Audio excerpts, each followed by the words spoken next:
नशे के विरुद्ध आदरणीय प्रमोद दुबे जी जो एक अच्छा अभियान चला रहे हैं, उसके साथ में हमारे साथ में छत्तीसगढ़ी सिनेमा के सुपरस्टार और बहुत ही अच्छे ऐसे व्यक्ति जिनके बारे में कहा जाए तो बहुत कुछ कहा जा सकता है, बहुत अच्छा गाना भी गाते हैं। अनुज भैया, आज जो नशे के विरुद्ध एक अभियान चल रहा है, क्या कहेंगे इस अभियान के बारे में? देखिए, प्रमोद दुबे जी जब मेयर थे तब उन्होंने एक अच्छी पहल की थी कि अपने जन्मदिन को नो व्हीकल डे के रूप में मनाना शुरू किया था, और उनकी पहली जो इनिशिएटिव था, यानी जहां से उन्होंने शुरुआत की थी, मैं उसमें भी शामिल था।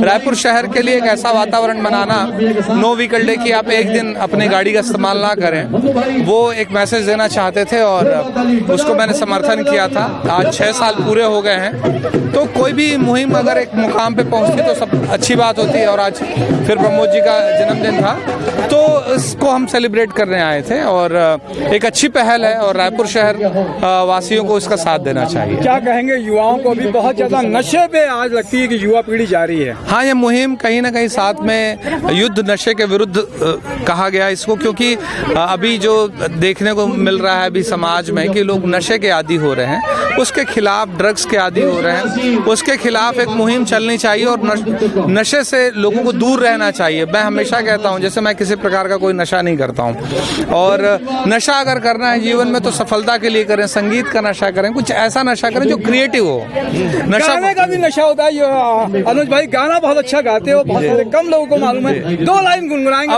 अभी गाना तो इस माहौल में संभव नहीं है, लेकिन अब अलग तरह के नशे होते हैं, और नशा करना भी है तो अपने काम से जुड़ा कोई नशा करें तो ज्यादा बेहतर होगा। बहुत अच्छी बात है। मेरे साथ में नरेंद्र ठाकुर अंटू भैया भी है, उनका धन्यवाद। बोले नशे के खिलाफ एक अभियान है, तो हम सब लोग नशा नहीं करेंगे।